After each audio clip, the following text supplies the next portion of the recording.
Join us this week as we wrap up our trip in Mississippi and say our goodbyes to our friends. With spring camping season just around the corner, we wanted to take a minute and review some of our best practices for the use and function of a fifth wheel hitch. I have a little bit of a background in commercial transportation, and every year tons of professional truck drivers have workers' comp injuries from ripping out shoulders. I can't pull it. This video is sponsored by ETRAILER.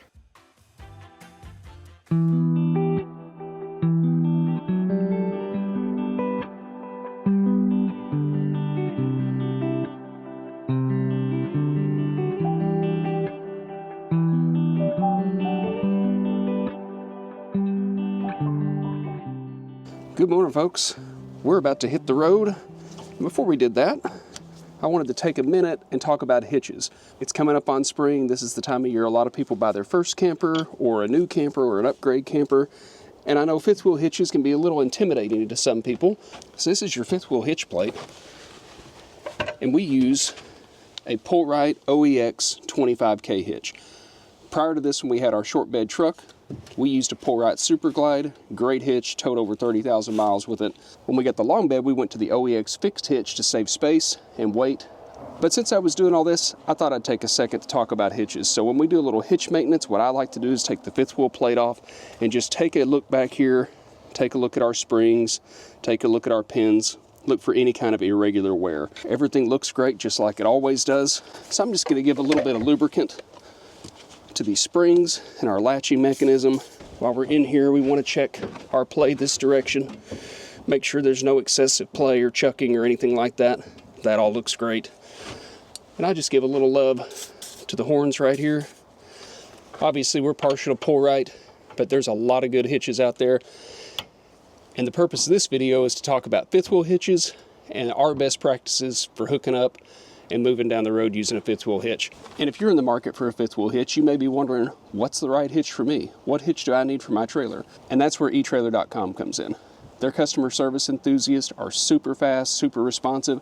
I used them just the other day when I was looking up a part I needed to find out exactly what I need. They'll talk to you in live time. They'll ask you a bunch of questions about your setup, and they're gonna help you find the perfect fit. The other thing that's just as important is your pin box. This is where your trailer connects to your truck. And it's hard to believe, but this pin right here, the king pin, is where all the magic happens. The entire weight of that trailer is connected to your truck just by this pin right here. So you wanna make sure it stays clean, you wanna make sure it stays lubricated. One of the biggest things I ran into early on using a fifth wheel hitch, because no one really taught me, was lack of lubrication. And these things can get sticky no matter what kind of hitch you have if you're not lubricated. We've been using a Teflon plate for our kingpin for a few months now. It's working out fine. I wouldn't say it's something you have to do, but it does help everything slide in. I still put lubricant on the top plate of the fifth wheel just to make it slide a little easier. A little extra lubrication never hurts, but you do want to make sure that your pin box is in good working condition. There's not a lot to ours. It's just a fixed Lippert pin box, but you want to make sure that your bolts are torqued properly. And a good way to do a visual check that you might have a bolt coming loose is you look for rust around here. If that gets a little bit loose, water gets in, you might have a little surface rust around the edge. These look great, but you do want to check and make sure these are torqued to the manufacturer's specifications on a regular basis. And while we're on the subject of pin boxes, this is our original pin box. We've never changed it, we've never upgraded it, and it's done just fine. But I know a lot of people do like to use an upgraded pin box, and ETRAILER sells those as well. Same thing, they're all over the website. So now that we've got all our cleanup and inspection done, we're ready to hitch up and pull this big thing down the highway. Make sure you get it all. Get your little dust bath. We got some cleaning to do. The next thing we need to do is go to hitch height, which is going to bring these rear jacks off the ground and get us ready to travel. We didn't really know what hitch height meant, but needless to say, it basically gets you close to where you unhitched. That's not going to be perfect because you may come in at a different angle than you did before, but it'll get you at least close, and then you adjust from there. And we know not everyone has auto level. Our trailer has auto level. Sometimes you might have an electric jack that gets you level front to back, and then you have stabilizers that go down. But the message is still the same either way. You want to make sure your rear jacks are retracted on your fifth wheel and that your front is raised just enough to get onto the fifth wheel plate. Now, this would be the point before we back up. If you have a hitch that you have to unlatch, ours does it automatically. There are a lot of hitches that don't. So at this point, you would pull your pin, open your latch, and get ready to hitch. I'm just gonna make sure he's kind of somewhat in line, and he is. Come back, we're gonna get a little closer.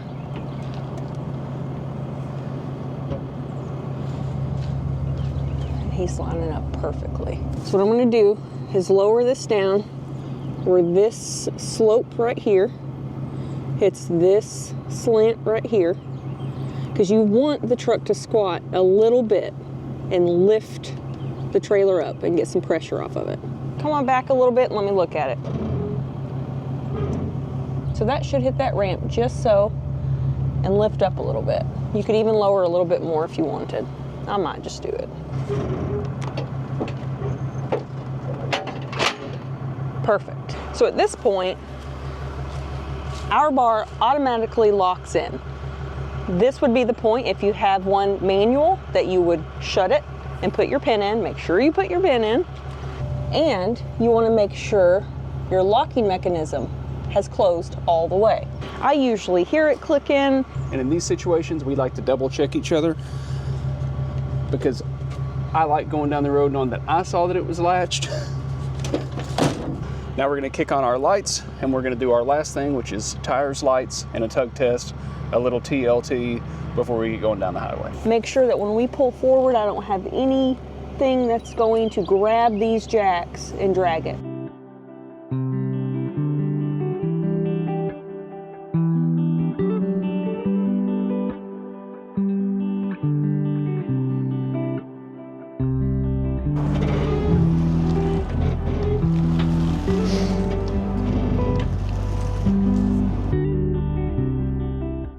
Now that we're off of our jacks and Andersons, we're going to do a tug test.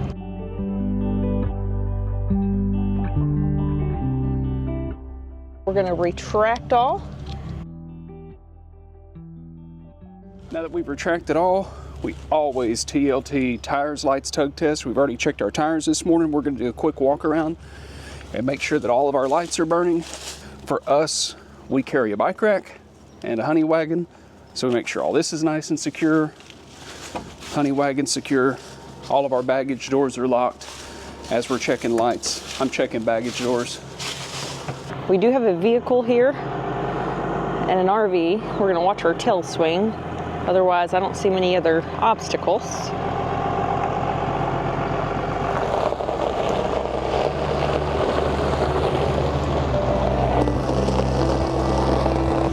Time to go.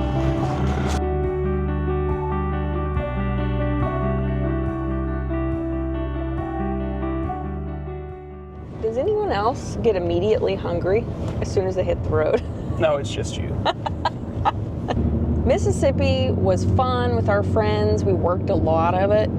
We spent way more time working on the camper than camping, but it was still a great time. And yesterday was especially fun because I was all done with my work and our friends got a new Raptor Bronco and we got to go play in it a little bit.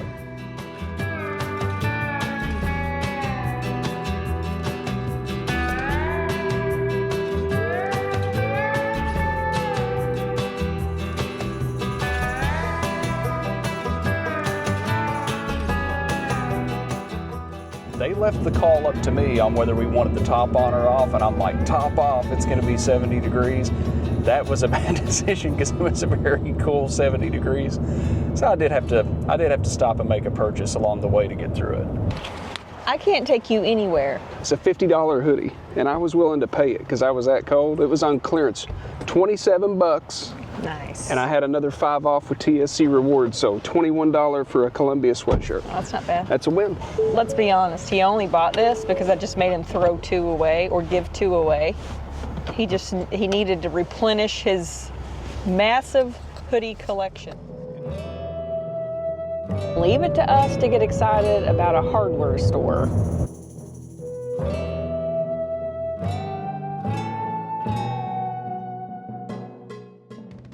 We came to the store. It's like a, what, Tractor Supply, a It's Walmart. like a Tractor Supply, an old school feed store, A Lowe's. a Lowe's, a Home Depot, all kind of rolled into one. They have everything. You can get your camping stuff, which is here.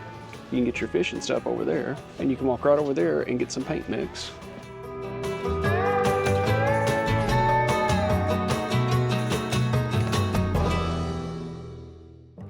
And you know what this is?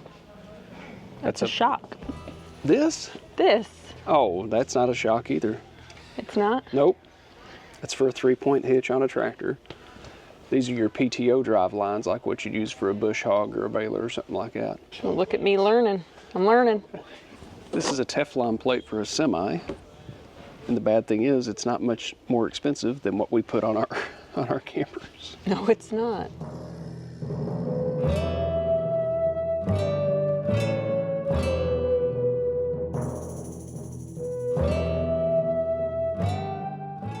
What's a rabbit's favorite type of music?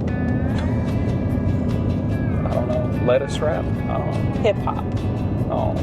That's pretty good though. I'm impressed.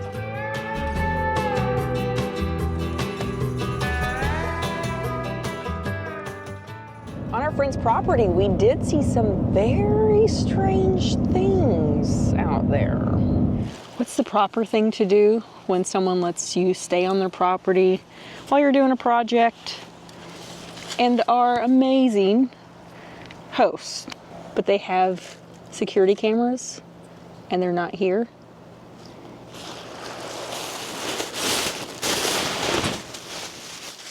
We're gonna have some fun.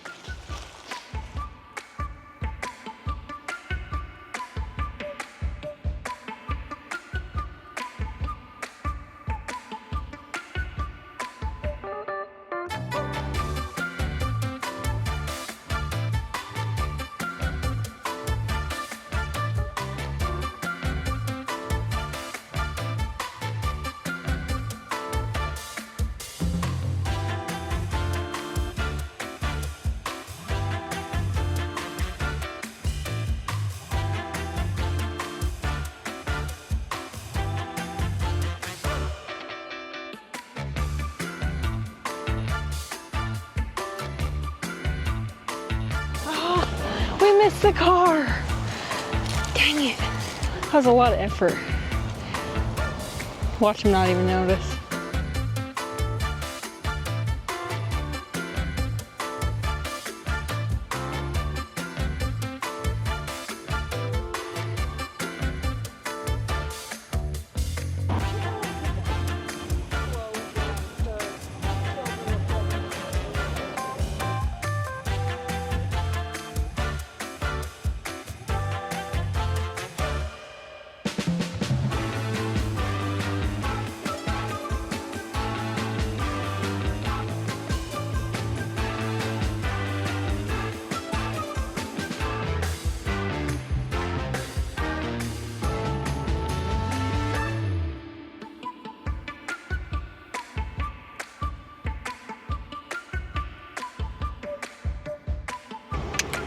Who made this mess? Yeah.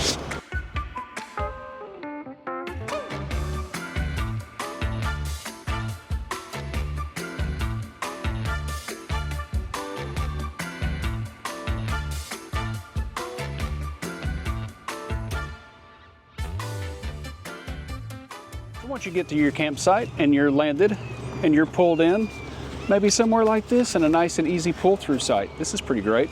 First thing you want to do is get those wheel chocks out. Chalk her up. Or better yet, tell your wife to chalk up. Yeah. The sole purpose of this video is to get Angela to do everything for me. Oh, that makes sense. Makes a lot of sense. Your situation may be different from ours. For us, we have the auto leveling system and everything's electric. The principles apply the same, but we're going to show how our situation works. What's next, baby? I usually go ahead and unplug everything now. And the only reason that that's a thing for me is because that's how I've been doing it. And I've learned when I don't do it immediately, it throws me off my routine. So just for me, this is where I unhook everything. We have tried to pull this out of the truck before. We have pulled that out of the truck before. Thankfully it didn't damage it, but that's not good. These things are very expensive. So this is the point. You don't want anything in here. So you definitely don't want your tailgate up. That's bad too. Breakaway cable. Breakaway. So I know we're good here. So first we're gonna put the legs down and get some support under this RV. And while she's working that down, this is usually where I like to go over and pull the release lever on my fifth wheel. Again, if you have a different kind of hitch, you may have to pull a pin, you may have to manually unlock something. For us, we just pull straight out. And this is where I want to give a word of caution. You guys know I have a little bit of a background in commercial transportation, and every year tons of professional truck drivers have workers' comp injuries from ripping out shoulders from grabbing on these release bars. And you can see here, I can't pull it. If you can't pull it easily, stop. You've got some kind of pressure on the trailer. Now we've already got our wheels chocked. I pulled through this site. If I would have backed in, the pressure would already be off. So I need to get the pressure off the trailer. So what I like to do with my wheels chocked is just squeeze my trailer brakes and either let the emergency brake off, sometimes that's enough, or sometimes you need to roll back against the chocks a little bit. That way it pushes the kingpin up towards the front of the fifth wheel and you're able to unlatch it easily. Right now I can't, and I have hurt my shoulder before and been in pain for a couple of days making that work. You can pull it, but it's gonna hurt you. So I'm gonna push the truck back just a hair, let some pressure off. And he usually does it quick enough that I know before we have these all the way down. So I'm gonna stop right here. I know there's no jacks that are gonna get pulled in this movement, and take care of that first.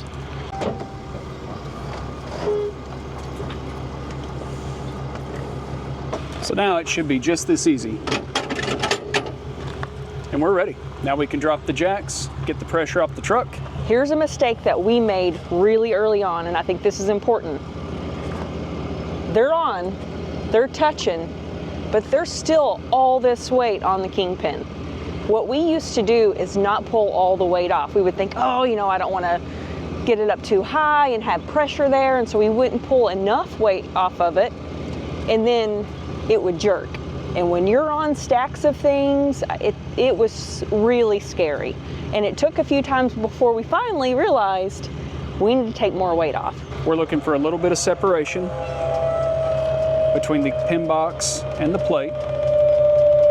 And the fifth wheel plate is gonna kind of get level, and you'll see it start to slide back just a little bit. The truck's still raising, and now see how we've got separation between the pin box and the fifth wheel plate. Now, I'm gonna go ahead and lay it back down just a little so we're not hanging up,